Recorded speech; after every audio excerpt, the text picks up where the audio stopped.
नमस्कार। आध्यात्मिक लाइव में आपका स्वागत है। आध्यात्मिक लाइव के इस खास पॉडकास्ट में आज हम चर्चा करेंगे आध्यात्मिकता की और आध्यात्मिकता की उस पराकाष्ठा की जिसको हमने महाकुंभ के रूप में अभी अनुभूति किया है। और इस बातचीत को करने के लिए जो हमने खास मेहमान आज स्टूडियो में बुलाए हैं वो विश्व प्रसिद्ध पर्यावरणविद हैं और इनको वाटर वुमेन के नाम से जाना जाता है। ऐसी शिप्रा पाठक जी का स्टूडियो में हम स्वागत करते हैं। आपका बहुत बहुत स्वागत है। नर्मदे हर। नर्मदे हर। और बड़ा सादर धन्यवाद आपके अच्छे अच्छे शब्द जिससे आपने हमारा स्वागत किया। शिप्रा पाठक जी के विषय में आपको बता दूं कि आप वाटर वुमेन के नाम से यूं ही प्रचलित नहीं हैं। आपने वाटर पे बहुत बड़ा काम किया है और इवन इस महाकुंभ में भी आपने बहुत बड़ा योगदान किया है। वो सारी बातचीत हम इनसे करेंगे, लेकिन आपने बहुत बड़ी बड़ी पदयात्राएं की हैं। आपने नर्मदा की पदयात्रा की है, आपने राम वन गमन पथ की पूरी यात्रा की है और बहुत सारी यात्राएं की हैं। तो ये सारा आध्यात्मिक सफ़र और ये जो कुंभ का आपका जो दृष्टिकोण जिससे आपने उसको देखा है, एक आध्यात्मिक व्यक्ति ने एक आध्यात्मिक कार्यक्रम को किस दृष्टि से देखा, वो सब हम आज आपसे जानेंगे। तो शिप्रा जी, मेरा सबसे पहला प्रश्न, महाकुंभ मतलब एक डुबकी के लिए लोग तरसते हैं और आप वहाँ 45 दिन रही। सिवाय मैं इसे नर्मदा से लेकर त्रिवेणी की कृपा तक और कोई शब्द नहीं है मेरे पास। और आप लोग विश्वास भी नहीं करेंगे कि मैं सिर्फ 2 दिन के लिए वहाँ गई थी। अच्छा। अपने 2 जोड़ी कपड़े लेकर, क्योंकि हमें वहाँ पर अपना एक स्वच्छता अभियान लागू करना था जी। उस स्वच्छता अभियान को लागू करने के लिए बहुत संपर्क हैं, साधु संतों की कृपा है मुझ पर, आशीर्वाद है उनका। और भी जो संस्थाओं के शिविर थे उनसे भी मेरा बड़ा अच्छा परिचय है। पर जब आप काम करते हैं तो किसी के परिवेश में आप स्वतंत्रता पूर्वक काम कर पाएँ ये संभव नहीं होता। सो मेरे लिए वहाँ रुकने की कोई व्यवस्था नहीं थी। सोचकर एक परिवार में शरण लेकर हम 2 दिन डुबकी लगाएंगे, अपनी व्यवस्थाएं देखेंगे और चले आएंगे। तो कोई ऐसी परियोजना पहले से नहीं थी कि वहाँ जाकर रुकना है। लेकिन आप वहाँ पे रुके, 45 दिन रुके, पूरा कुंभ आपने वहाँ अनुभव किया। और आप, मुझे जैसी जानकारी, आप ऐसी जगह रुके जहाँ विशिष्ट अतिथि रुकते हैं जिनके पंडाल थे। आपके दाएं बाएं कहीं अवधेशानंद जी का पंडाल था, कहीं कैलाशानंद जी का पंडाल था। ये कैसे कृपा हुई आप पे? बड़ी ये तो अलौकिक बातें हैं। मैं बस आ ही रही थी और 2-3 शुभचिंतकों ने मुझसे ये कहा कि आपको 2 दिन नहीं, आपका काम का जो विस्तार है और आप जिस काम की योजना के लिए यहाँ आई हैं उसके लिए आपको इससे अच्छा धरातल काम करना, काम करके दिखाकर एक उदाहरण बनने का और लोगों में जागृति पैदा करने का वापस शायद इस युग में ना मिले। क्या बात है। लेकिन वही दिक्कत थी कि स्वभाव भी था कुछ कि संकोचवश मैं किसी से ये नहीं कह सकती कि हमें आप दे दीजिए थोड़ा स्थान। परिस्थितियां भी ऐसी नहीं थीं और सब अपने ही, एक कहता ना, एक उन्माद था कुंभ जिसमें सब अपने अपने में लगे हुए थे। हाँ, तो मैंने कहा कि नहीं, अभी परिस्थितियां ऐसी नहीं हैं और शायद हम उस स्थान पर भी नहीं पहुँचे हैं कि हमें कोई एकदम से शिविर मिल जाए या कुछ हो जाए। मन भारी करके मैंने बोला कि सुबह निकलेंगे, मुझे दिल्ली निकलना है, वहाँ से मुझे कर्नाटक जाना है, 3 दिन का प्रवास है और आप लोग भी अपने अपने घर निकलिए। पंचतत्व साधक 10,000 ऐसे हमने तैयार किए थे जो हमारे पेज से 15 लाख लोग जुड़े हैं, उन्हीं में से सक्रिय मेंबर। आप 3 दिन के अंतराल पर अपनी ड्यूटी चेंज करके रहेंगे और थैला थाली पौधे का वितरण करेंगे और प्लास्टिक एकत्रित नहीं करने देंगे, निवेदन करेंगे। इसके लिए उनको 6 महीने पहले ट्रेंड कर दिया गया था। मैं बीच बीच में आऊँगी। लेकिन बस हम निकल ही रहे थे सुबह और कहीं से एक फ़ोन आया कि आके मिलिए। और पता चला कि क्या प्रकल्प है आपका, ये प्रकल्प है, कैसे चलाएंगी, कोई स्थान नहीं है। तो अगर मैं संक्षिप्त में कहूँ, थोड़ा सा निजता बनाते हुए, तो मैं कहूँगी लेटे हनुमान जी की कृपा थी। वो मेरे आराध्य देव हैं और मैंने ये अर्जी उन्हीं से लगाई कि ये सब लोग कह रहे हैं मुझे यहाँ रुकना चाहिए, पर मेरे पास न छत है, न ज़मीन है और न 4 दीवारी है। 2 जोड़ी कपड़ों के साथ मैं 40 से अधिक संस्थाओं के साथ जो एक काम शुरू किया है, 15 लाख कपड़े के थैले और 17 लाख स्टील की थालियाँ और 20 लाख पौधों की जो व्यवस्था हुई है, वो वितरण करने के लिए मेरे पास कोई व्यवस्था स्वयं के लिए नहीं है। और लेटे हनुमान जी की, कहना चाहिए तुरंत ही उन्होंने तथास्तु बोला। शायद आप व्यवहारिक व्यक्ति हैं तो बहुत सारी बातें मेरी आपको समझ नहीं आ रही हों, दर्शकों को समझ नहीं आ रही हों, पर मैं उनको बताना चाहूँगी कि ये दुनिया चमत्कारिक है, हमारी सृष्टि जागृत है। आप जिस काम पर सक्रिय होते हैं पूरी प्रकृति खड़ी हो जाती है आपको मदद करने के लिए। यहाँ तक कि एक चोर भी चोरी तब कर पाता है जब प्रकृति उसके साथ सक्रिय होती है। ये अलग बात है कि उसको उसके कृत्य का दंड मिलता है। हमारे कृत्य अच्छे हैं या बुरे हैं उससे हमें दंड और पुरस्कार मिलता है, लेकिन जो आपका भाव तीव्र होता है उस पर प्रकृति साथ देने लगती है। सो बस एक रात के अंतर पर हमें शिविर मिला। रात रात भर हमने अपना शिविरों में अपने थैले थाली और पौधों भिजवाए। कोई संपर्क नहीं था, कुछ नहीं था, लेकिन पुराने संपर्क जो व्यवहार से थे, सभी साधु संतों की कृपा, संस्थाओं से, अधिकारियों से, सबसे जो एक अच्छी भाषा का संबंध था और एक अच्छे काम का जिनके ऊपर एक प्रभाव था, वो सब रातों रात खड़े हो गए। और वहाँ से सिलसिला शुरू हुआ भंडारे का, यज्ञ का, हवन का, डुबकी भंडारे का। पे बाद में आते हैं, उससे पहले मुझे कुछ पूछना है। जैसे हमने कुछ वीडियो आपके देखे सोशल मीडिया पे जिसमें आप स्वयं इतनी भारी भारी थालियां उठा के महाकुंभ में दौड़ते हुए दिखाई दिए हमें, घूमते हुए, वो क्या था?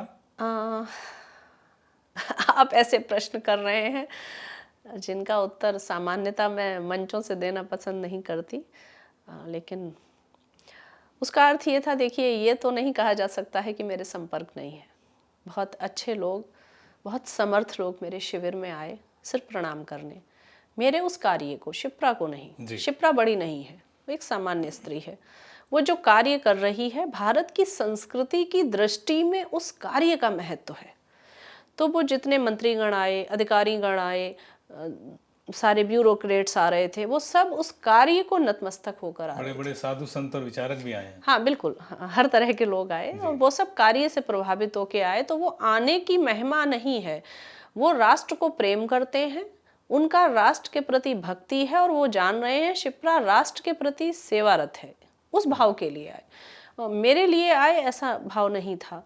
तो इनमें से किसी से भी मैं अगर थोड़ा सा भी मदद मांगती कि गाड़ी का पास बनवा दीजिए, गाड़ी उपलब्ध करा दीजिए, थोड़ी सी हेल्प कर दीजिए, मुझे लगता है कि मेरी तपस्या थोड़ी सी कम कठिन होती। तो आप स्वयं ही निकल गई? दो कारण थे। एक तो स्वभाव में आप कह सकते हैं कि अहंकार शब्द तो गलत होगा, स्वाभिमान अधिक है। तो मुझे खुद से ये कहना उचित नहीं लगा कि आप मदद करिए। मुझे लगा ये मेरा हवन है, ये मेरी तपस्या है, ये मेरी साधना है, इसे मुझे खुद ही जल कर तप कर खुद करना है। इसमें कोई देख कर अगर ये कहता है कि क्या कोई मदद चाहिए, तो शायद मैं उसे एक्सेप्ट कर लेती। किसी का ध्यान इसलिए नहीं था, उन्हें लगा कि वो धुनी लड़की है, जिद्दी लड़की है, सिरफिरी है, अपने तरीके से काम करती है। हाँ, और मैंने मदद मांगी नहीं। दूसरा जो विशेष कारण था वो ये था कि मुझे नहीं पता आप कुंभ में कितने दिन रहे, लेकिन एक चलता हुआ सैलाब श्रद्धालुओं का आ रहा था, करोड़ों की संख्या में। अब ऐसी संख्या में एक गाड़ी का पास बनवाकर उसमें थैले थाली पौधे भरकर अगर मैं चल रही हूँ, तो सबसे पहले तो उस श्रद्धालुओं के प्रति मेरा भाव गलत है। वो पैदल चल रहे हैं, मैं गाड़ी में चल रही हूँ, भले ही मैं कार्य को चल रही हूँ, हर व्यक्ति अपना अपना कार्य कर रहा है, और उस भीड़ में गाड़ी से निकलना का मतलब है कि मैं उन श्रद्धालुओं के चलने को डिस्टर्ब करूं। ये आप आधे इधर हटो, हमारी गाड़ी पहले निकलेगी, पास वाली गाड़ी है तो वो जल्दी निकलेगी, उनकी गति को मैं कम कर देती। तो मेरा मन ये होता है किसी भी व्यवस्था में जाकर आप आत्म केंद्रित मत होइए, मेरा काम हो जाए, मेरी डुबकी लग जाए, मेरा मोक्ष मिल जाए, मेरा पुण्य हो जाए। नहीं, सही बात यह है पुण्य मोक्ष लाभ का अर्थ होता है आपके साथ आपकी मानवता, आपका वातावरण, आपके साथ के लोग कितने लाभप्रद हैं, कितना पुण्य कमा पा रहे हैं, कितना मोक्ष को प्राप्त कर पा रहे हैं और आप उसमें क्या सहायता कर रहे हैं। सो कोई और विकल्प नहीं था। इतनी भीड़ के साथ थालियां हाथों में ले लेकर हम जा रहे थे। जो हमारे 10,000 लोग थे, कोई 50 ले पा रहा था, कोई 11 ले पा रहा था, कोई 100 ले पा रहा था। और इस तरह से हमने सारे शिविरों में, नागा बाबाओं में, कल्पवासियों में, अखाड़ों में जा जाकर कि आप लीजिए, और जाकर यही नहीं, यहाँ से जब आप अपने आश्रम में जाएंगे तब भी डिस्पोजल ऑफ प्लास्टिक, हाँ, इसी का उपयोग करें। सो एक लॉन्ग टर्म इन्वेस्टमेंट हुआ है। स्टील की थाली मुझे नहीं लगता है 5-7 साल से कम चलेगी, कम से कम 5-7 साल उनके आश्रम से अब कचरा नहीं निकलेगा। बहुत बहुत अच्छा। आप क्या समझते हैं, आपका जो ये प्रयास था, आपने जो किया, भाग दौड़ की आपने, आपकी संस्था के लोगों ने, सबने, इसका परिणाम वहाँ आपके सामने आया? कोई वहीं आ गया जी। सिर्फ मेरी संस्था नहीं थी, 250 संस्थाएं छोटी बड़ी थीं। जी। कुछ प्रमुखता से 40 दिन डटी रहीं, कुछ 2 दिन आई, कुछ ने थालियां भेजी। और अगर मैं संस्थाओं का भी नाम हटा दूं तो मैं आपको बता दूं, ये आवाहन तो कुछ संस्थाओं का था, जी। एक थैला एक थाली, पर एक थैला एक थाली के साथ पूरा राष्ट्र खड़ा हो गया। और जब राष्ट्र खड़ा हो गया तो एक थैला एक थाली का एक कदम स्वयं में क्रांति बन गया। सो कदम से क्रांति की ओर हम कुंभ में चले, क्योंकि शिविरों में पहले 8 दिन हम डस्टबिन चेक करते थे रात को 1 बजे के बाद। अच्छा। जाकर अच्छा। पहले 8 दिन हमें डिस्पोजल, थर्माकोल, प्लास्टिक की पत्तल मिलता था। उन शिविरों से हमने गंदी बातें भी सुनी, गुस्सा भी सुना, क्रोध भी झेला। आपको क्या है? हमने उनसे निवेदन किया कि आपके यहाँ से डस्टबिन में ये निकल रहा है, हाँ तो आपको क्या है? हमें है, क्योंकि हम त्रिवेणी के प्रति जवाबदेही रखते हैं और हम आपसे कुछ ले नहीं रहे हैं। जी। आपको कितनी थाली का उपयोग है? उन्होंने उदाहरण तौर पे कहा 100, आप 150 लीजिए। हमने अपने हाथों पे पकड़कर 150 थाली वहां पहुंचाई और एक आदमी ड्यूटी पर डस्टबिन में लगाया। ये आदमी हमारा खड़ा रहेगा 40 दिन तक। सो उन पे भय रहे। अच्छा। अगर डस्टबिन में थालियां थर्माकोल की आएंगी जी। तो फिर हम आपसे फिर प्रश्न करेंगे, और ये हमारे लिए नहीं है, ये आप ही का मोक्ष है। ठीक है। आपके द्वारा जो डस्टबिन में थर्माकोल की थाली जा रही है वो त्रिवेणी में जानी ही जानी है। आधी से ज्यादा झाड़ू में, नदी में ही हम फेंक देते। हमारी उदासीनता है। सरकारें इस पे योजना बना रही हैं और ईश्वर का बड़ा धन्यवाद है कि हम एक ऐसे सरकार में इस समय हैं जो धर्म प्रधान है। लेकिन एक मुख्यमंत्री की भी एक सीमा होती है। वो सीमा के बाहर तो नागरिकों को काम करना है ना। एक मुख्यमंत्री ड्रोन लगाकर ये नहीं देखेगा कौन से शिविर ने नदी में फेंक दिया, ये आपकी अंतरात्मा देखेगी। सो जब निशुल्क कुछ भी भारत में मिलता है तो उसकी कीमत तो कम होती है, लेकिन लोग एक्सेप्ट कर लेते हैं। लोगों ने स्वीकार किया। और मतलब पहले हफ्ते के बाद हमें किसी भी डस्टबिन में प्लास्टिक की प्लेट और थर्माकोल की प्लेट पूरे 40 किलोमीटर के परकोटे में नहीं मिली। क्या बात है, ये तो बहुत बड़ी उपलब्धि रही है। बहुत बड़ी उपलब्धि थी ये। मैं अपना पुण्य कमा के आई हूँ, क्योंकि जब मेला अधिकारी जी से बात हुई थी तो उनका अनुमान था अगर 40 करोड़ लोग आ रहे हैं तो 40,000 टन कचरा और 8,000 टन प्लास्टिक उनके उससे निकलेगी। अच्छा।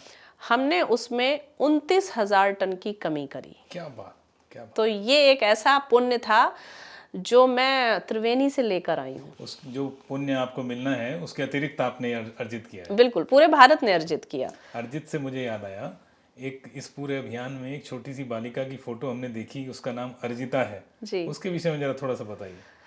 वो मेरे भाई की बेटी है। अच्छा। और बहुत अच्छा आपने सार्थक प्रश्न किया। मैं दर्शकों को चाहूंगी वो मेरे भाई की बेटी है ये पंक्ति हटा दें। इससे आप आत्मीयता के और आत्ममुग्धता के भाव से मुझे सुनेंगे। आप ये मान के चलिए वो साधारण भारत की एक बेटी है। वो बहुत सुंदर सी, क्यूट सी है और उसने एक हाथ में थाली पकड़ी हुई है और एक में थैला पकड़ा तो हुआ है। जब मैंने घर में ये बोला कि हम इसका एक शूट कराएंगे जिसमें वो एक थैला और थाली पकड़ेगी, क्योंकि जब कोई बच्चा कोई निवेदन करता है तो हृदय तक जाता है। जी। मैं कुछ बोलूंगी तो बुद्धि तक जाएगा। जी। लेकिन वो बच्चा आपके हृदय तक बात पहुंचाएगा, पहली बात। दूसरी बात, जब वो अपने माँ के गर्भ में थी तो मैं उसके गर्भ को छूकर बहुत सारी बातें करती थी। मैं सरयू से होके आई हूँ, सरयू जी गंदी हैं, मैं यमुना को देख रही हूँ, उसमें झाग आ रहे हैं। पूरा परिवार मुझ पे हंसता था, अंदर क्या सुन रही होगी। जब उसका जन्म हुआ तो कुछ महीने बाद मैं अयोध्या से रामेश्वरम पदयात्रा पे निकली। प्रतिदिन उसकी माँ मुझे वीडियो कॉल कराती थी और मैं उसको गंभीर बात करती थी। आज मंदाकिनी पहुंच गए हैं। मंदाकिनी का वो भाग बहुत गंदा है जहाँ पर आरती होती है, पर जिस भाग में सिर्फ ऋषि मुनि तपस्या कर रहे हैं वो साफ है। तुम्हें इस वाले भाग पर काम करना है बड़े होकर। सब लोगों के उपहास का मैं केंद्र थी। एक दिन थोड़ा सा उकता के मैंने उन लोगों से प्रश्न किया, आप अपने शास्त्र फेंक दीजिए, क्योंकि आपके ही शास्त्र में ये लिखा है अभिमन्यु ने गर्भ में ही चक्रव्यूह में घुसने का रणनीति सीखी थी।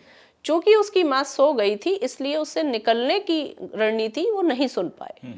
तो या तो आप कहिए वो गलत था, या फिर ये जो मैं कर रही हूँ ये उपहास का विषय नहीं है। सो एक बच्ची को गर्भ से अगर हम ट्रेंड करेंगे भारत के लिए, राष्ट्र के लिए, पर्यावरण के लिए, भले ही 50% उसका प्रारब्ध, उसके संस्कार, उसको वो उतना गहराई से ना करने दें, पर 50% वो जो इंटेंसिटी है, जो तीव्रता है, गर्भ से लेकर युवावस्था तक उसके दिमाग में जो मैं भरूंगी वो काम आएगी। नतीजा ये हुआ कि जब उसका शूट कराया गया तो उससे कुछ नहीं कहा गया, थैले थाली रख दिए गए, और वो मेरी बात थोड़ी ज़्यादा सुनती है तो बड़ी स्क्रीन पर मेरा एक वीडियो कॉल उससे आयोजित किया गया, और मैंने बस प्यार से कहा वो थैले थाली उठाकर लाकर बुआ को दो, और उसने उठाकर वो 4-6 इतने अच्छे शूट दिए, इतना अच्छा पोज दिया, और सबके दिलों पर उस एक पोज ने राज किया कि एक छोटा बच्चा भी ये कह रहा है, 1 साल की बच्ची भी ये जान रही है। सो मोटो मेरी भतीजी तैयार हो नहीं है, मोटो है उस रेंज के बच्चों को हमें 15 साल तक पर्यावरण के प्रति जागरूक होने को तैयार करना पड़ेगा जी, जिसका बहुत अभाव है, नितांत अभाव है इस समय। बहुत अभाव है। कोरी स्लेट पे लिख सकते हैं, भरी स्लेट पे कैसे लिखेंगे? एक 15 साल का बच्चा आज के युग में परिपक्व हो चुका है, उसके दिमाग में मिटाकर कुछ लिखना अब आसान नहीं है। तो मेरा अगला प्रश्न फिर महाकुंभ पे ही रहेगा, क्योंकि आपसे बहुत कुछ जानना है, समझना है। एक स्त्री होने के नाते आप जब महाकुंभ की चर्चा जहाँ होती है वहाँ बड़े बड़े साधु संतों की, नागा बाबाओं की, तरह तरह की चर्चाएं होती हैं, लेकिन एक स्त्री होके आप वहाँ एक पंडाल बना के, कुटिया बना के वहाँ रहीं, इतने लंबे समय रहीं, तो ये आपका अनुभव कैसा रहा एज ए लेडी? हम आध्यात्मिक लोग हैं, कम से कम मेरी दृष्टि में आध्यात्म का मतलब होता है सबको संभाव देखना। कुछ शारीरिक संरचनाओं को अगर हम छोड़ दें जो कि सामाजिक व्यवस्थाओं के लिए बहुत आवश्यक है, तो मेरे लिए स्त्री और पुरुष का भेद अब मिट गया है। पुरुष भी अगर शिविर बनाकर वहाँ रहेगा तो उसको भी उतनी परेशानी होगी, क्योंकि दोपहर में हमारे कुछ नियम होते हैं कल्पवास के, रेत पर सोना, दोपहर में वही रेत चटकती है तो धूप से झुलसा देती है, वो पुरुष को भी झुलसाएगी, स्त्री को भी झुलसाएगी। रात को वही हड्डी तोड़ने वाली ठंड हो जाती है, पुरुष पर भी वही इम्पैक्ट करेगी, स्त्री पे करेगी। हाँ, थोड़ा स्नान की व्यवस्था, कपड़ा कहाँ बदलें इसकी व्यवस्था, हर जगह हम एकदम से नहीं जा सकते, सुरक्षा का देखना है। इस दृष्टिकोण से कुछ माइनस पॉइंट है, पर वही हमें प्लस भी करते हैं। हम कहीं भी जा सकते हैं, पुरुष को जाने में थोड़ा सा अपना परिचय देना होगा, स्त्री के रास्ते खुले होते हैं, क्योंकि हमारी भारतीय संस्कृति स्त्री के प्रति बड़ी दयालु है। तो मुझे जो सहयोग शिविर में मिला, सिर्फ इसलिए एक महिला वहाँ पर इतना अच्छा काम कर रही है, वो सब बेनिफिशियली थे, लाभकर थे हमारे लिए। हर व्यक्ति के मन में ये भाव था कि वो लड़की होके काम कर रही है, भाग रही है, दौड़ रही है। हर आंख ने मुझे पिता की तरह, भाई की तरह, गुरु की तरह सहारा दिया और अप्रिशिएट किया। मेरा अनुभव बहुत अच्छा रहा। तो ये जो शिप्रा पाठक हैं, जो एक महिला भी हैं, अगर वहाँ पंडाल में आग लगती है और एक भयावह चित्र हमने टीवी पे देखा, हम चौंके, हमने आपकी भी चिंता की क्योंकि हमारा परिचय है आपसे, लेकिन उस समय पे वातावरण ऐसा था कि समझ नहीं आ रहा था कि क्या हुआ होगा। और ये जो ब्लॉक्स में, पॉकेट्स में जो डिवाइड किया था कुंभ को, तो उनकी अपनी प्रशासनिक रचना है, तो जो दर्शक है, देखने वाला है, वो तो एकदम डरेगा कि पता नहीं क्या हुआ है। वहाँ बड़े पंडालों में आग लगी, तो वहाँ एक आपका मन में क्या आया, मतलब आपको कैसा लगा? कहीं से भी अगर कुंभ में ये पता चलेगा एक व्यक्ति को जो श्रद्धालु है उसकी तबीयत खराब है, मुझे तब भी आहत करेगा कि वो अपने दूर राज्य से आया है, उस पर दवा है नहीं है, उस पर धन है नहीं है, इतनी भीड़ में वो अकेला तो नहीं है, तो जवाबदेही होती है। आग की खबर आई तो हाँ डर लगा, पर मुझे लगता है कि व्यक्तिगत सतर्कताएं होनी चाहिए। आग हमेशा भूल चूक से लगी। जैसे हमने जो शिविर बनाया था अपना, पूरा हमारा कपड़े का शिविर था, पर भोजन भंडारी पर हमने टीन डाला था। अच्छा। अगर यही थोड़ी सी व्यवस्थाएं हर व्यक्ति सोचता, वहाँ पर कुछ भी माचिस से आपने जलाया या फेंक दिया, आप समझ रहे हैं नीचे हम लोगों ने सब छप्पर जैसा डाला है, कुछ बिछाया हुआ है, प्यार बिछाया हुआ है जिससे थोड़ा गर्माहट रहती है, तो कहीं ना कहीं वो सतर्क नहीं रहे इसलिए आग लगी। लेकिन सोशल मीडिया का युग अच्छा भी है और ख़राब भी है। अच्छा इसलिए है, मेरा थैला थाली अभियान, पौधा अभियान उन सब जगह तक पहुंचा जहां हम नहीं पहुंच पाते। लोग जागरूक हुए, लोग जुड़े, वो उदाहरण बना। पर ऐसी आग लगी है, इसको इस तरह से भी मीडिया दिखाती है कि लगातार आप वही दिखा रहे हो, तो वहां के आसपास के शिविरों में भी घबराहट है, क्योंकि सारे सेक्टर दूर हैं। जो आग लगी थी 20 सेक्टर में लगी थी, हम 4 सेक्टर में थे। सही परिस्थिति पता नहीं चल रही है, कितने लोग जल गए, कोई जनहानि तो नहीं हुई, नहीं भी जनहानि हुई तो किसी का सामान जला है, उसका नुकसान हुआ होगा। छोटे छोटे स्तर पर ही व्यवस्थाएं करके हम कल्पवास कर रहे हैं। किसी के पास धन की क्या योजना होगी, उसने महीने भर का भंडारा रखा है, वो सब जल गया होगा। तो ये सब व्यवस्थाएं थी, लेकिन कहीं ना कहीं ये सतर्क ना होने से काम हुए थे। जी। इसके प्रति सतर्कता रखते तो मुझे लगता है कि हमारा शिविर भी चला था। ईश्वर की बड़ी कृपा थी कि सब कुछ आसानी से और बहुत सरलता से हो गया। एक बड़ा हादसा हुआ कुंभ में जिसके बारे में सब जगह चर्चा भी हो रही है, और बड़ा हृदय विदारक रहा वो जो चित्र हमने देखे और जो सुना समझा। आप उस समय कहाँ थे? मौनी अमावस का समय जी था। जी वही। और अगर आप कुंभ की बात करेंगे, मुझे नहीं पता आप आध्यात्मिक धार्मिक कितना जानकार हैं। कुंभ का शाब्दिक अर्थ होता है मौनी अमावस की डुबकी। ये सबसे महत्वपूर्ण डुबकी होती है। अच्छा। तो श्रद्धालु उमड़ पड़े थे, अखाड़े उत्साहित थे, हमारे जैसे साधक प्रतीक्षा कर रहे थे इस एक दिन का, इस एक क्षण का। तो रात को हम लोग 9-10 बजे भोजन करके, ये था कि सोना नहीं है, 12:30 बजे हमें निकल जाना है स्नान के लिए? स्नान में थोड़ा टाइम लग रहा था क्योंकि पैदल ही जाना था। तो ये था कि 12:30-1 तक निकलेंगे तो 2 बजे तक हम अखाड़ों के पास पहुंचेंगे। और मैं थोड़ी शास्त्र सम्मत स्त्री हूँ, तो मेरा था पहले देवता स्नान करेंगे, फिर नागा स्नान करेंगे, फिर साधु स्नान करेंगे, फिर मैं स्नान करूंगी। लेकिन इसके लिए मुझे वहां पर देखना भी था उन सबको, शोभा यात्रा कैसे है, कैसे वो अमृत स्नान कर रहे हैं। यही वो सब क्षण है ना जो आंखों से भी पुण्य आप कमाते हो। तो हम लोगों को ठीक 1 बजे निकलना था और वहां पहुंचना था। समहाउ जब मैं 1 बजे शिविर से निकली तो वहां की जो आवाजें थी, जो एक ब्रह्मांड में जो स्वर था, वो बहुत आनंदित नहीं कर रहा था मुझे। अच्छा। और कोई एक शक्ति जो नर्मदा के रूप में मेरे साथ रहती है, जैसे उसने कहा कि मत जाओ। अच्छा। और जब मैंने अपने शिविर के लोगों से, परिवारजन को बोला नहीं जाना है, तो सब हतप्रत थे कि मेरे जैसी स्त्री जिसके लिए आई थी और जो बिल्कुल साहसी है और अपने निर्णयों को लेकर जिद्दी है, और असल में शिविर और परिवारजन के लोगों की वजह से निर्णय लिया। अकेले होती तो मैं जाती। तो मैंने बोला नहीं, मुझे लगता है नहीं जाना चाहिए, क्योंकि ये सब तो नहीं पता था हादसे का। मैंने कहा कि आवाजें सुन रहे हो, इतनी तेज हुंकार हो रही है तो बहुत भीड़ है। अब इस भीड़ में हम में से कोई बिछड़ गया, किसी को चोट आ गई, तो हम जिस उद्देश्य से आए हैं कुंभ में, वो भ्रमित कर देगा, वो बाधित कर देगा। तुम में से किसी के चोट आ जाए, तुम में से कहीं कोई गुम हो जाए, देर में मिले। क्योंकि मेरा फोकस पूरी तरह थैला थाली पौधा था, कहीं भी डुबकी लगाना दूसरे स्तर पर था। त्रिवेणी कैसे बचाऊं मैं पाखंड के नाम पर जो धर्म कर रहे हैं उनसे, पूरी तरह से एकाग्रता इस पे थी। तो मैंने बोला कोई फर्क नहीं पड़ता है, पूरा दिन मौनी अमावस है और अखाड़ों वगैरह को स्नान करने के बाद हम स्नान करेंगे। और ये हमने किया और आके हम सो गए, और अचानक से फोन बजने लगे कि तुम सुरक्षित हो, ऐसा हुआ, ये सब बातें पता चली। जो मेरे अनुमान में, जो मैंने लोगों से सुना, और अगर उसका एक कंक्रीट मैं निकालूं, अलग अलग लोगों से सुनकर एक चैप्टर तैयार करूं इसका, तो मुझे लगा कि कुछ लोगों को शायद ऐसा लगा कि हम आ गए हैं तो हम पहले ही लेट जाते हैं यहाँ, जैसे ही ब्रह्म मुहूर्त आएगा डुबकी लगाएंगे। तो कुछ लोग वहाँ बैठते बैठते थके होंगे, 18-20 किलोमीटर चले होंगे, थकान से वो लेट के नींद आ गई। अखाड़ों को ये पता नहीं था वहाँ लोग लेटे हैं, अखाड़े अपने स्थान पर चले, जो भी लोग चले। ऐसा अलग अलग लोगों ने बताया। चूंकि मैं वहाँ स्थान पर नहीं थी तो एग्जैक्ट बात मुझे भी नहीं पता।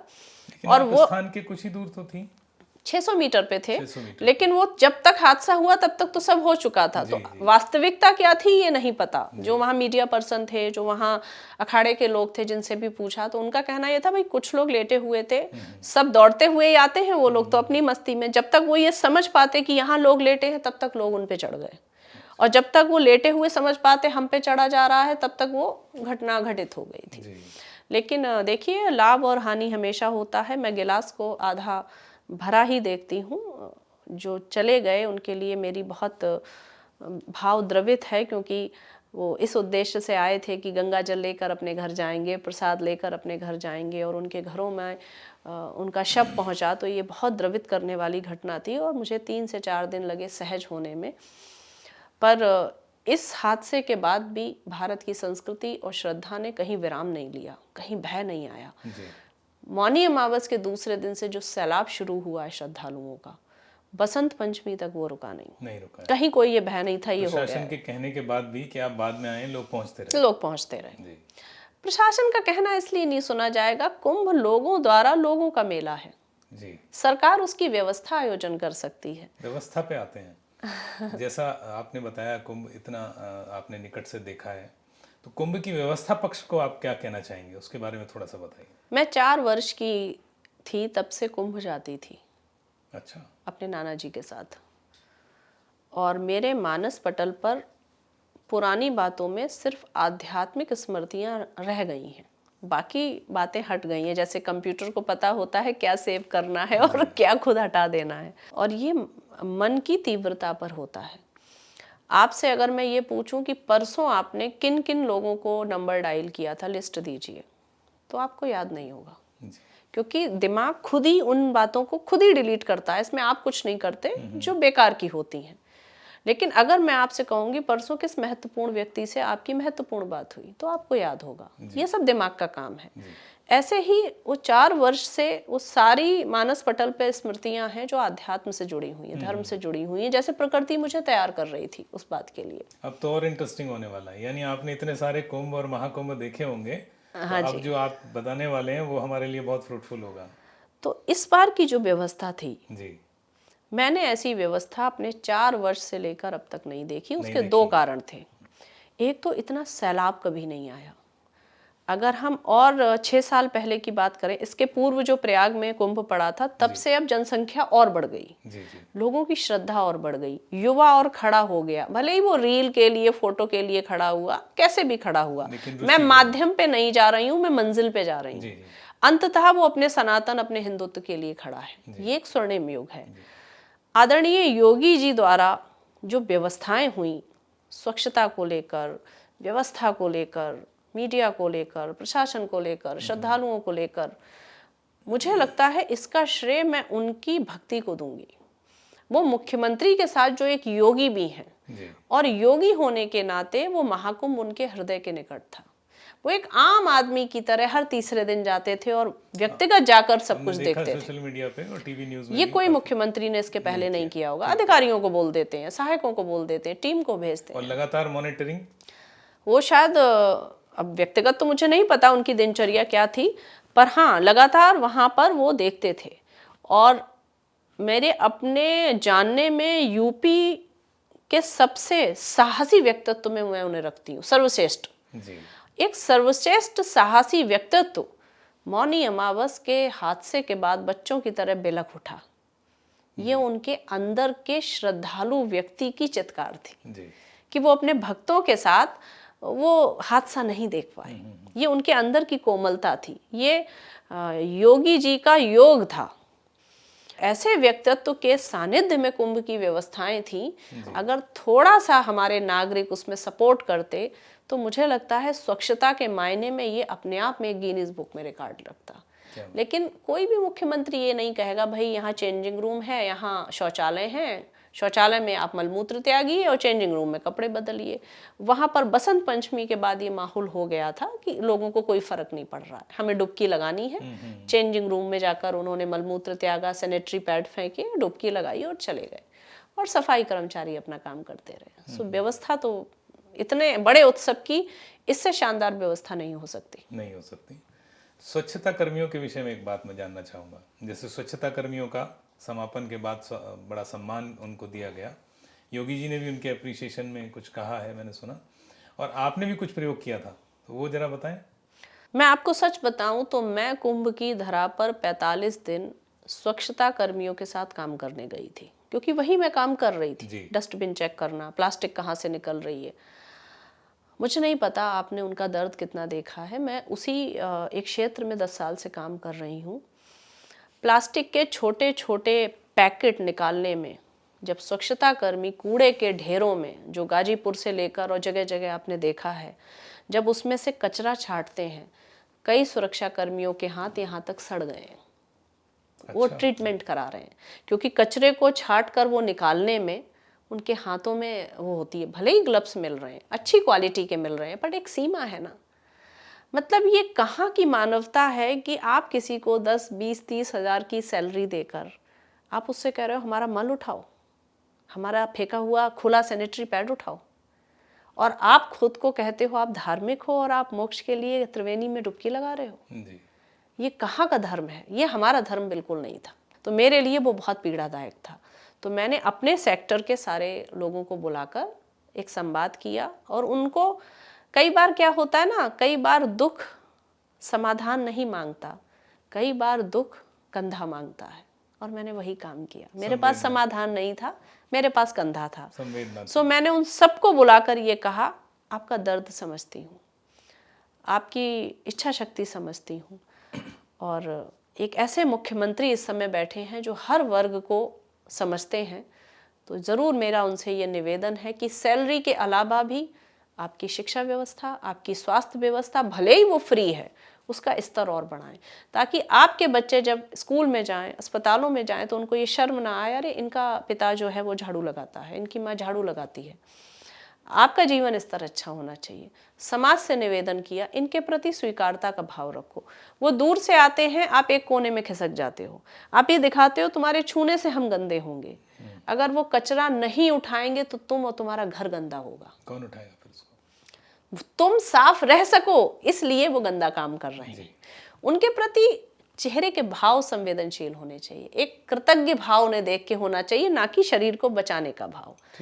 और उनसे व्यक्तिगत ये निवेदन किया, किसी काम को छोटा मत समझना, ये हमारा ही धर्म है, जहाँ डाकू ऋषि बन गया, जहाँ सम्राट भिक्षु बन गया।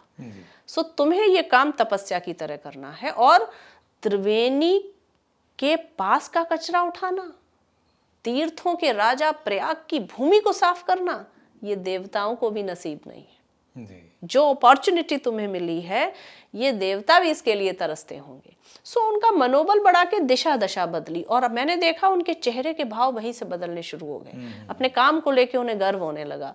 उसके बाद उन पर पुष्पों की वर्षा की, ये कह के कि तुम्हारे पास कचरा फैला है, कांटे फैले हैं, तो मैं तुम्हें सुगंध देने आई हूँ। तो पुष्प वर्षा उन पे की, और सब एकदम मातृशक्तियाँ तो गले लग गई, रोने लगी। तो मैं उन्हीं के लिए वहाँ गई थी कि मैं उनकी हेल्प करूँगी, उनके साथ काम करूँगी। और उसके बाद जैसा कि योगी जी का व्यक्तित्व तो है कि उन्होंने, देखिए आप, सफाई कर्मचारियों के लिए बोनस दिया है, उनके कई सुविधाएं दी हैं। जी। अच्छा, एक समागम आपने वहाँ और किया, मतलब इसके अतिरिक्त, जिसमें आपने केवल नागा बाबाओं को बुलाया, उसके बारे में थोड़ा सा बताइए। विपिन जी, आप और ये कैसे संभव हुआ, ये भी बताइए। मुझे लगता है आप 45 दिन कुंभ में नहीं रहे, लेकिन आपने कुंभ पे पूरी नजर रखी है, और आप वो सारे टॉपिक निकाल रहे हैं जिस पर मैं सोच रही हूँ बात ना हो ज्यादा। सीसीटीवी कैमरे लगे हुए थे, क्योंकि ये बड़े संवेदनशील टॉपिक हैं, लाभ भी थी, हानि भी थी। नागा बाबा को लेकर मेरा आकर्षण 4 वर्ष की थी तब से गया था। जब मैं उन्हें देखती थी तो मैं उन पर ठिठक जाती थी। तो मेरे नाना जी हाथ पकड़ के कहते थे, चलो यहाँ से, जल्दी जल्दी चलो। तो मैं उनका हाथ छोड़कर भागती थी धुना पर।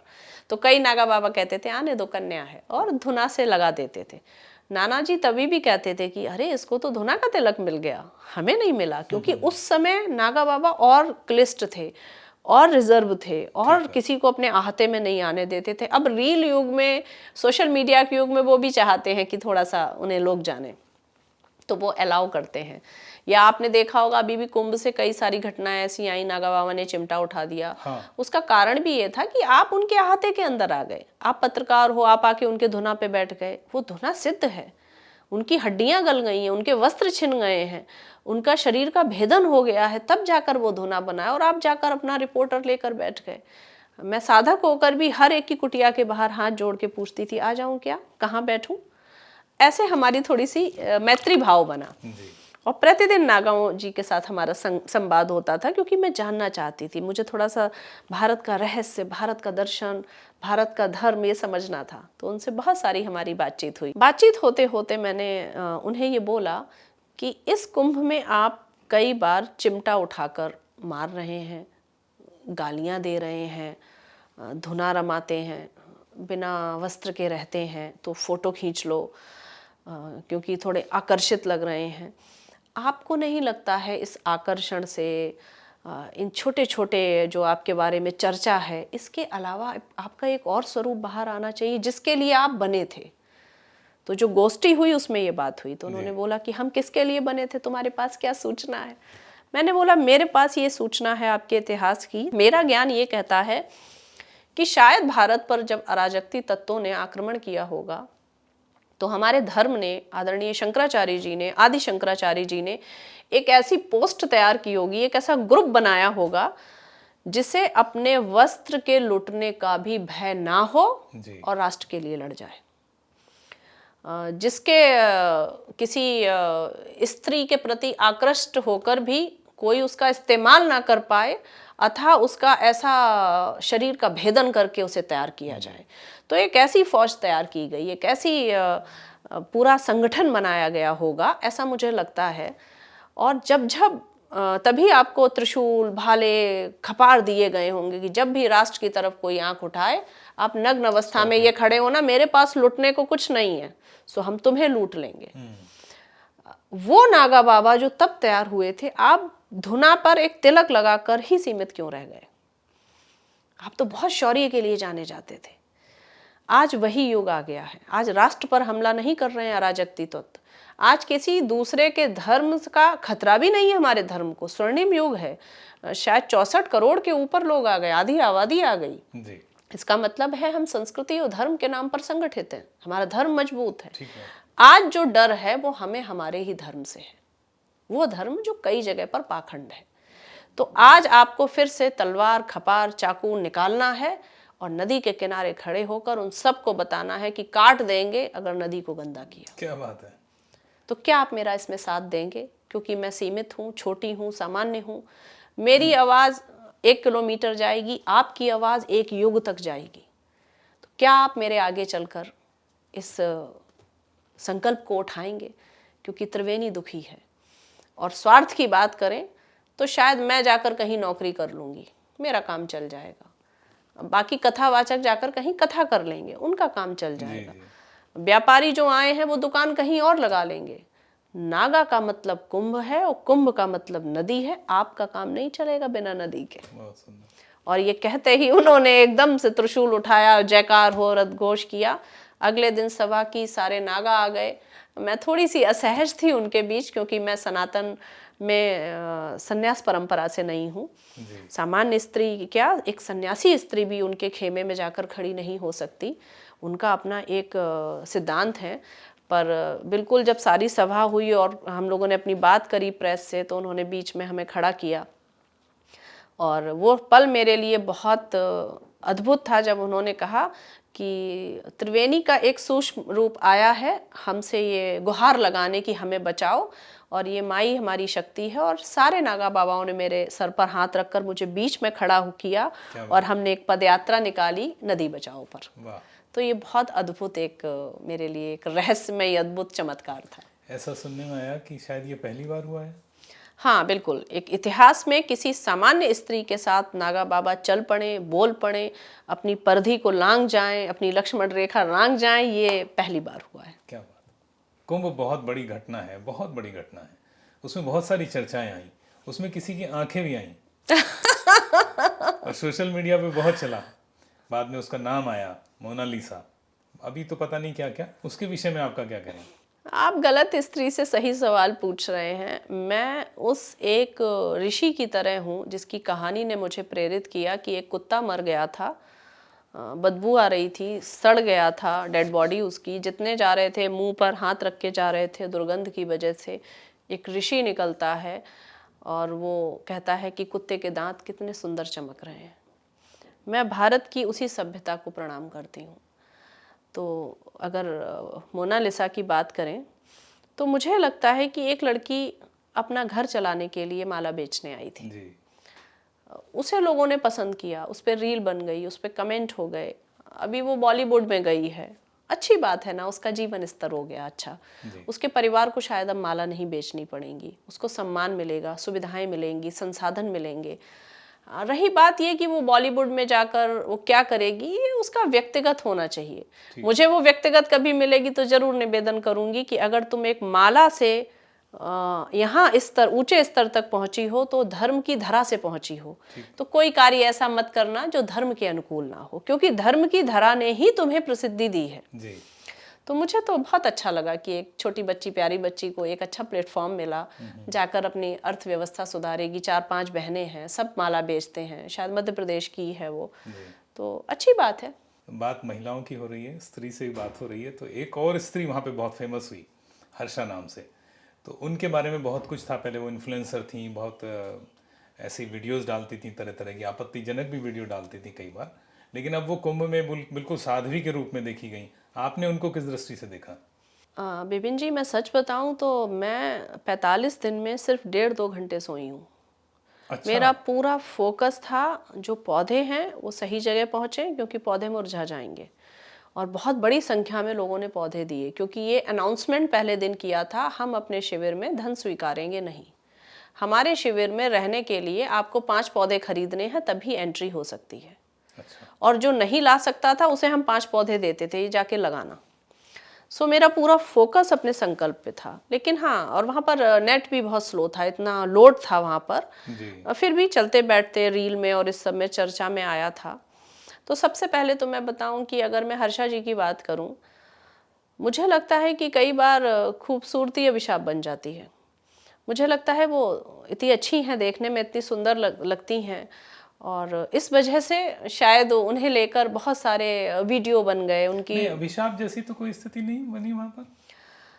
मतलब किसी स्त्री के बारे में वहाँ के लोग पीछे पड़ गए थे, तो क्या था? आपको लगता है अगर थोड़ा सा मैं किसी स्त्री को बदसूरत नहीं कहती, तो अगर कोई कम अच्छी दिखने वाली, कम ग्लैमरस स्त्री होती तो आपको लगता है वहाँ पे इतना वो होता? अगर एक सिंपल साधारण स्त्री होती। जी। जो मुद्दा था वो ये था कि वो रथ पर बैठ गई, जो मेरे संज्ञान में आया। जी। जी। इसमें हर्षा जी की कोई गलती मुझे नहीं समझ आई। आपका स्टूडियो है, आपने बुलाया है, मैं कहाँ बैठूंगी ये आप तय करेंगे। ठीक बात है। तो उनको बोला गया होगा आप यहाँ बैठ सकती हैं, तो वो बैठ गई। तो इतने बड़े जो अब धर्मगुरु हैं। जिसने बिठाला, उनके बिठालने में क्या मानक है, क्या सिद्धांत है उस अखाड़े के, जी। वो अखाड़े ने अपने क्या नियम तय किए हैं, मैं उसमें कोई नहीं होती हूँ बोलने वाली, क्योंकि ये बहुत एक गंभीर विषय है। अखाड़ों के नियम मैंने नहीं पढ़े हैं, लेकिन ऐसा नहीं हो सकता एक आचार्य के अखाड़े के रथ पर हर्षा जी जाएं और बैठ जाएं, या कोई भी सामान्य व्यक्ति जाए और बैठ जाए। असामान्य घटना है ये। हाँ, मुझे लगता है कि अगर बैठी हैं तो बाकायदा परमिशन है, और जिसने परमिशन दी है उसने अपने लाभ हानि सोचकर ही उन्हें बिठाला होगा। हो सकता है बैठ सकते हैं, रथ में सामान्य लोग भी बैठ सकते हैं।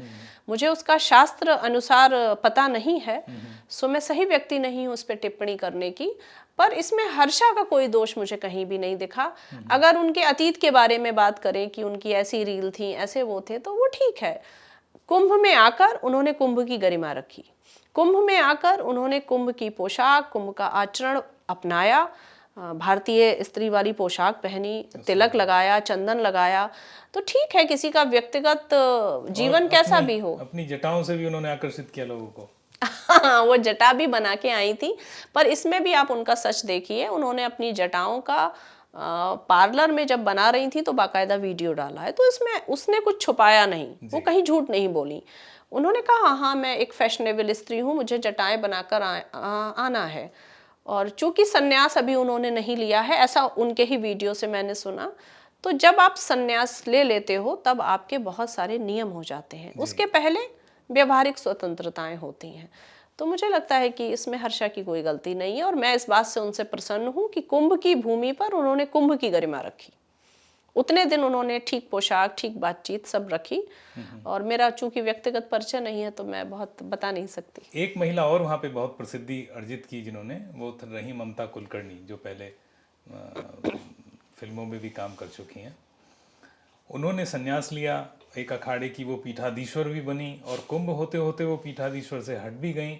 वो क्या प्रकरण था सारा, आप उसको किस तरह से आध्यात्मिक दृष्टि से क्या आप समझते हैं उसको? बहुत विवादित प्रश्न आप मुझसे पूछ रहे हैं सब। देखिए, जो कुंभ की धरा है ये सामान्य धरा नहीं है। जहां खरवों तीर्थ, जब पाप उनका भर जाता है, लोगों के पाप ढो ढो के, खरवों तीर्थ पूरे भारत के, और जब उनका भी एक लेवल होता है ना ढोने का, भाई किसी का एक कमरे में आप 10 रख सकते हो, तो वहाँ 20 आ सकते हैं, 30 आ सकते हैं, 50 नहीं आ सकते। वो खरवों तीर्थों का पाप जब भर जाता है लोगों का, तो वो प्रयाग में आकर अपने पाप धोने आते हैं। क्या? ऐसा शास्त्र अनुसार है। एक ऐसी भूमि जो देवताओं के, गणों के, तीर्थों के पाप धो रही है, वो असाधारण भूमि है। जी। उस भूमि पर मैं अगर किसी के मन का भाव जाने बिना एक कटाक्ष भी कसती हूँ, एक दृष्टि दोष भी रखती हूँ, वाणी दोष भी रखती हूँ, तो मुझे पाप लगेगा। तो तभी बोलो जब सच पता हो, अन्यथा मत बोलो। जब मुझसे आपकी ही तरह कई पत्रकारों ने इन विषयों पे बात की, तो मैंने बोला देखिए, पात्रता से पात्र भरेगा। जो इस भूमि पे चम्मच लेके आया है, त्रिवेणी चम्मच भर मिलेगी। समझ में। जो इस भूमि पर बाल्टी लेकर आया है, बाल्टी भर मिलेगी। और जो इस भूमि पर खुले दिल से आया है, हृदय भर मिलेगी। क्या बात। ये पात्र पर ही पात्रता निर्भर निर्भर करता है। सो अगर आपने जो 2-3 प्रश्न किए मुझसे ममता कुलकर्णी जी का, तो उनका था कि भाई वो एकदम से मंडलेश्वर बन गई, ये एक विषय था सोचने का। मेरा सबसे अलग हटकर फिर वही जवाब है। मंडलेश्वर किसने बनाया? किन्नर अखाड़े ने। ये किन्नर अखाड़ा तय करेगा उनके मानक क्या हैं, जी। किन मानकों पर मंडलेश्वर बनाया जा सकता है, धन से, अर्थ से, तपस्या से, साधना से।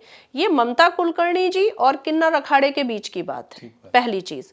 दूसरी चीज, क्या किन्नर अखाड़ा मान्य है 13 अखाड़ों में?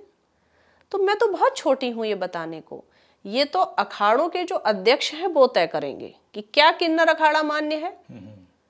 अगर उन्होंने मान्य कह दिया है तो वो सब गुरुजन है, मेरे संत हैं, मुझे मानना है, मैं उन्हीं के अनुकूल चलूंगी। अगर ये किन्नर अखाड़ा मान्य नहीं है तो किसने मान्यता दी? न केवल मान्यता दी, वहां भूमि आवंटन हुई, वो वहां रहे, वहां शिविर लगाया। किसी को मंडलेश्वर बनाने की उनको स्वतंत्रता है। दूसरी बात आपने कहा फिर वो हटा दी गई, तो ये थोड़ा खेल तमाशे जैसा लगा कि 2 दिन को आई, बनी, बन के हट गई, विवादित हुई। उन्होंने कहा है ममता कुलकर्णी ने कि मैं 20 साल साधना करके आई हूं। अब इस पर क्या बोला जा सकता है? किसी का व्यक्तिगत है, शायद की हो, हम कौन होते हैं, हमने थोड़ी देखा, शायद वो साधक हो। उनके अतीत से उनके वर्तमान को तुलना करना, मैं इसके विरोध में हूँ।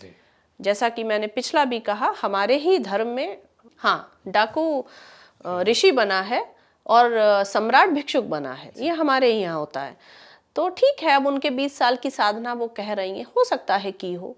उनका एक विवादित, पीड़ादायक इतिहास भी रहा है हर तरह से। तो देखिए, मैंने जो आपको बोला, जो पात्र लेके आया है वो पात्रता लेके गया।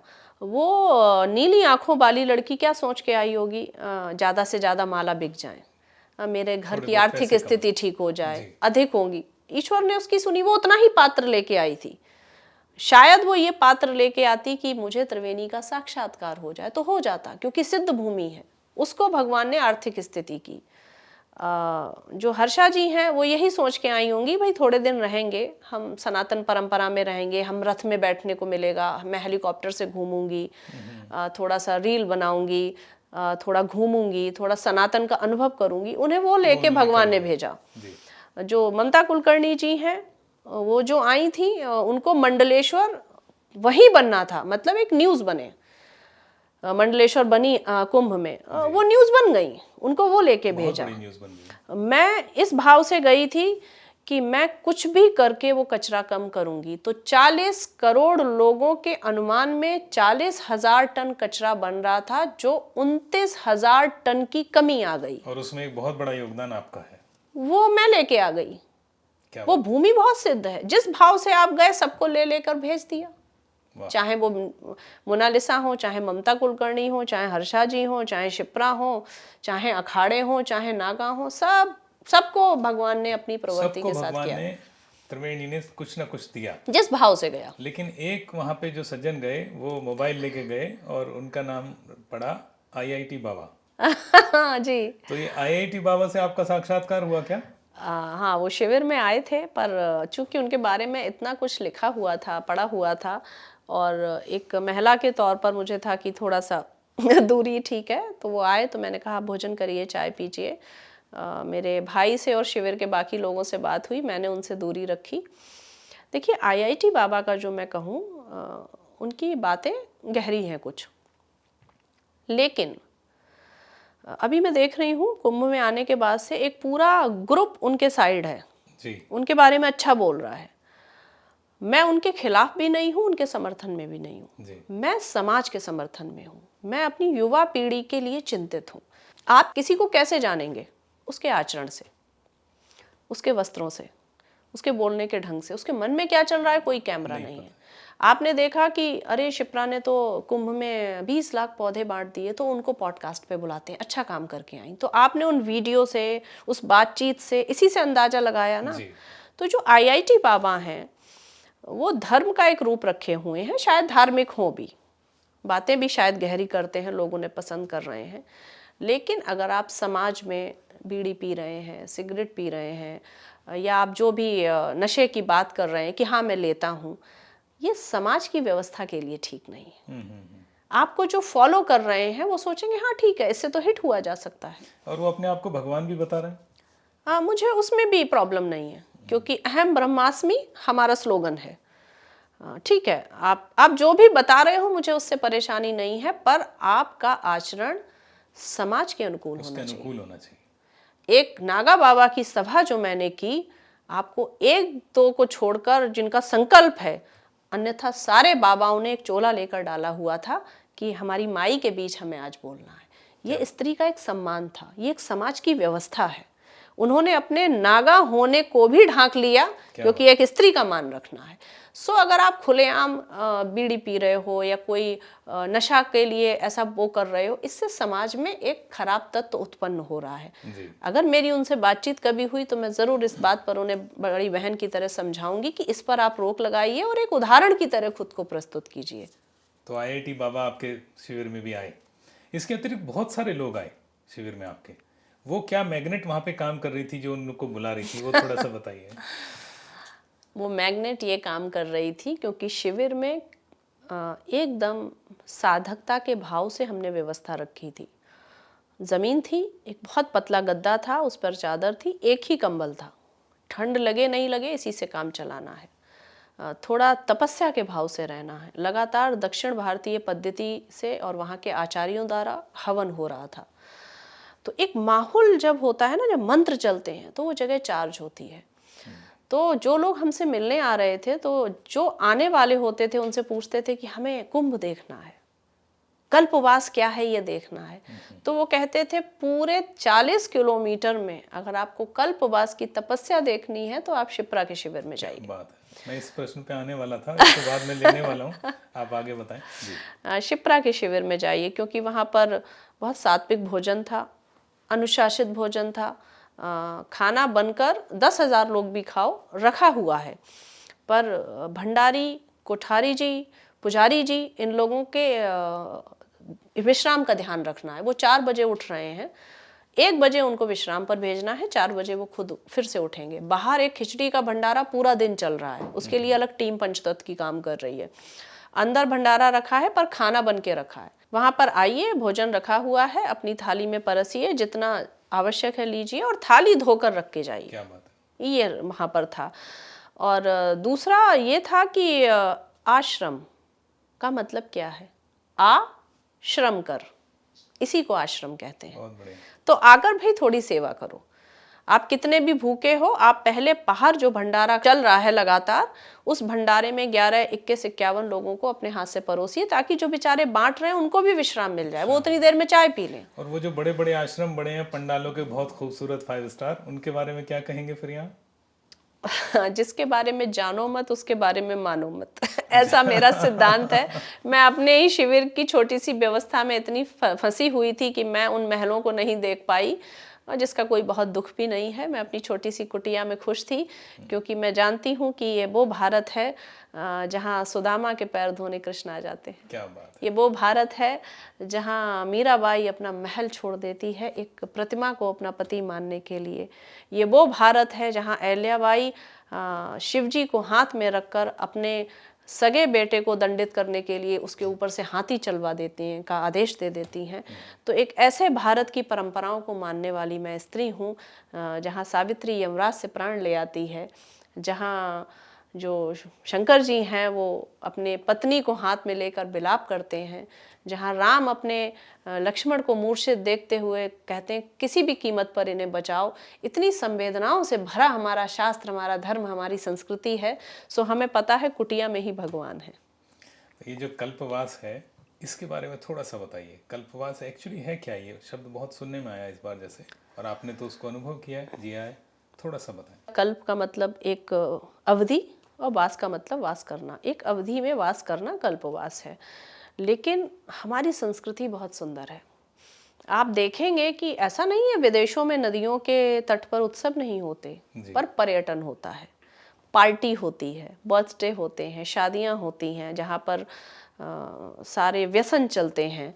लेकिन केवल हमारा भारत है जहाँ पर नदी के किनारे एक ऐसा पर्व चलता है जहाँ कोई भी सरकार कितनी भी कर्मठ हो, कितना भी आर्मी, नेवी और एयरफोर्स लग जाए, तब भी 67 करोड़ लोगों का 45 दिन आना और जाना सुचालित करने में सब असमर्थ होंगे। जी, ठीक बात। ये व्यवस्था जो चली है, ये किसी दैवीय शक्ति से मानव के द्वारा चली है। और ये अभी का नहीं है, सरकारें तो बदली थी, व्यवस्था ऊपर नीचे हो सकती है, संख्या भी कम ज्यादा हो सकती है, लेकिन संख्या भी कम ज्यादा हो सकती है, पर कब से कुंभ चल रहा है। और नासिक और इसमें उज्जैन में तो स्थान भी कम है, जगह भी कम है, वहां भी व्यवस्थित होता है। ये अदृश्य शक्ति द्वारा संचालित श्रद्धालुओं का एक ऐसी भक्ति भाव से जाकर स्नान करने की व्यवस्था है जिसे श्रद्धा कराती है। सो इसे कोई अदृश्य शक्ति करती है। तो ये जो कल्पवास का अनुभव है, ये वहाँ पे रह के उसको अनुभव करना है शक्ति को। मुझे व्यक्तिगत ऐसा लगता है कि कल्पवास का अर्थ डुबकी लगाने से प्रारंभ हो सकता है। मैं इसको जब कहती हूँ डुबकी लगाना, तो इसको लोगों को लगता है मैं उसको छोटा कर रही हूँ, नहीं। डुबकी लगाने से प्रारंभ हो सकता है, डुबकी लगाना आधार हो सकता है, पर यही पूर्ण नहीं है। वहाँ पे जाकर आपको ये सीखना पड़ता है समन्वय।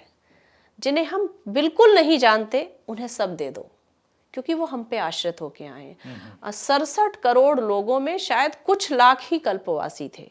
आप बताइए, आंध्र प्रदेश, तमिलनाडु, कर्नाटक, मध्य प्रदेश, राजस्थान से जो लोग आए हैं, देशों से भी, जो दूसरे देशों से आए, क्या उनके लिए संभव है रोटी पैक करके लाना?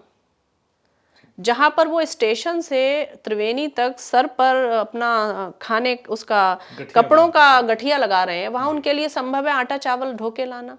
वो पूर्णतः एक अंधे विश्वास, अंधी श्रद्धा और भक्ति भाव से, इस भाव से जा रहे हैं त्रिवेणी मेरी व्यवस्था करेगी। तो त्रिवेणी कौन है उस समय? जो कल्पवासी है वो त्रिवेणी है।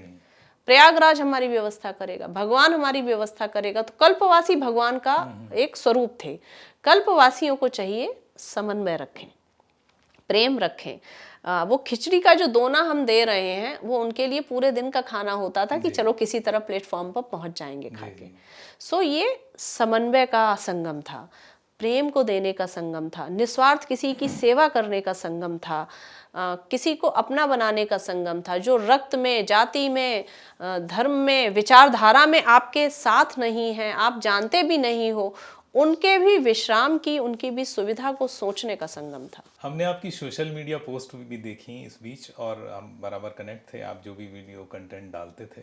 हमने देखा बहुत सारे, बड़ी संख्या में विदेशी पर्यटक या विदेशी श्रद्धालु आपके पंडाल में आते थे, आपके शिविर में आते थे, उनके साथ रोज आपकी फोटोज आती थी। वो कहाँ से उनको पता चलता था कि शिप्रा जी यहाँ हैं, या वो कैसे आपको कनेक्ट हुए? विपिन जी, ये बहुत मेरे लिए हैरत की बात है। मैं आपको सच बताऊं, मैं अपने को बहुत सामान्य स्त्री ही मानती हूं। और जब मेरे सोशल मीडिया पे 10 लाख लोग जुड़े धीरे धीरे सारी पदयात्राओं से, तो मुझे ये लगता था ये कोई सोशल मीडिया का ही कोई एक चलन होता होगा, ऐसे ही जुड़ जाते होंगे, ये लोग होंगे नहीं कहीं भी। तो एक बार कोई टेक्निकल आदमी मिला, उसने कहा 10 लाख लोग जुड़े हैं। हमने कहा हमको नहीं पता, हम तो सबको जानते भी नहीं हैं। तो जब उसने थोड़ा सा उसका एडमिन डिपार्टमेंट दिखाया तो कहा पता है आपको 100 लोग इंडोनेशिया से हैं इसमें, 1000 मलेशिया से हैं। मैंने बोला ये एकदम मुझे लगता है कि भाई कोई फेसबुक का कोई वो भ्रम है। मुझे कौन जानेगा इंडोनेशिया और ये सब। ख़त्म हुई तो जब कुंभ था, और कुंभ में 2 दिन बाद मैंने अनाउंसमेंट किया यहाँ शिविर है, मैं ये सेवाएं दे रही हूँ, आप आइए और श्रमदान कीजिए। और मैंने देखा कि मतलब पहले तो भारत की ही बात करूंगी कि भारत के लोग आ रहे हैं, हम आपके मीडिया से जुड़े हुए हैं, हम आपका रोज लाइक करते हैं, हम आपका ये करते हैं, आपके नाम पर हमने 1100 पौधे लगाए हैं और फिर क्या हमको बात फोटो है। दिखाए। अच्छा। तब मुझे लगा कि नहीं, ये भ्रम नहीं है, ये सत्य है। तो एक साक्षात्कार तो मुझे त्रिवेणी ने प्रयाग की भूमि पे कराया। फिर जब मैं चलती थी तो किसी का फोन भैया के पास आया कि हम आए हैं, कुछ विदेशी आए हैं और वो लगातार आपके जो कटआउट लगे हैं उन्हें देखना चाहते हैं। तो कुछ तो सोशल मीडिया पे जुड़े थे और वो मुझे फॉलो कर रहे थे, जी। और टिकट उन्होंने पहले ही कराया था, पर यहाँ आने का मतलब था कि आकर वो देखें। तो वो कटआउट्स देख देख के पूछते थे, ये वाली माताजी कहाँ मिलेंगी, ये वाली माताजी कहाँ मिलेंगी। और जब सब वो आते थे, मतलब जापान से, चाइना से, कहाँ कहाँ से लोग आए मुझे भी पता नहीं, ऐसे ऐसे देशों से, बेल्जियम से, मॉरिशस, मलेशिया, श्रीलंका, सबसे आकर वो कहते थे हमने आपका वो वीडियो सुना था, मैं तो हिंदी में ही बोलती हूँ। तो नहीं, ट्रांसलेटर हैं अब सब तरह की। तब पता चला तकनीक बहुत आगे पहुंच गई है, मैं थोड़ी अल्पज्ञानी हूँ और मेरे बहुत सारे वीडियो वो मुझे ट्रांसलेट करके बता रहे थे, आपने कोरोना में ये बोला था, ऐसा था। तो मैं बड़ी हतप्रत थी। तो ये सब उनका प्रेम है और सब मुझे अपने विदेशों में बुला के गए हैं कि आप आइएगा। और हमारे यहाँ भी जल की दूषित तो नहीं है, पर जल की कमी हो रही है, तो उस पर आकर आप कुछ बात रखिएगा। तो बहुत अलग अनुभव था कि विदेशों तक पंचतत्व का काम पहुंच रहा है। बहुत सुंदर, बहुत सुंदर। प्रयागराज की भूमि पर इस कुंभ के माध्यम से कितने रिकॉर्ड बने, कितने रिकॉर्ड बने। एक रिकॉर्ड उसमें से आपके नाम भी है। तो अच्छा, ये जो 45 दिन में 20 लाख पौधे देने का आपने प्रयोजन किया, ये कैसे संभव हुआ, इसका थोड़ा सा हमारे दर्शकों को बताइए आप। बहुत सरल तरीका था। भारत श्रद्धा की भूमि है, धर्म और संस्कृति की भूमि है। जब जब आप इसके विज्ञान को श्रद्धा से जोड़ दोगे, जनमानस मान लेगा। जब आप कोरी, यद्यपि मेरा धर्म विज्ञान प्रधान है, फिर भी आप कोरी अगर विज्ञान की बात करोगे, आप कहोगे कि CH2 या फलाना 2 ये जल होता है, चलो इसको प्रणाम करो, कोई नहीं मानेगा। आप कहोगे जल देवता होता है, सब प्रणाम कर लेंगे। आप कहोगे कि पता है ये पीपल ऑक्सीजन देता है, अगर ये ऑक्सीजन नहीं देगा तो मर जाओगे, चलो दीपक जलाओ शनिवार को, कोई नहीं जलाएगा। आप कहोगे पीपल देवता हैं, हमारे पूर्वज पितरों की का ऋण उतारते हैं, इनका दीपक जलाइए। ये ऐसी भूमि है, श्रद्धा की भूमि है, धर्म की भूमि है। सो मैंने वही किया। एक लाउड स्पीकर वहाँ पर था जो हर थोड़ी देर में अनाउंसमेंट करता था। भंडारे के लिए 10,000 लोग खा के जाते थे प्रतिदिन। अच्छा। तो जब हम रेंज देख लेते थे कि अगर हम एक बार अनाउंस कर रहे हैं तो 100 लोग सुन रहे हैं, दोबारा अनाउंस करते हैं फिर 100 सुनते हैं, तो लगातार ये अनाउंसमेंट पंचतत्व के द्वारा होती थी। तो हमने ये व्यवस्था की थी कि भंडारा 10,000 लोग प्रतिदिन खा रहे थे, खिचड़ी, खीर और हलवा और लड्डू। जैसी हमारी आर्थिक क्षमता होती थी हम उसका व्यवस्था करते थे।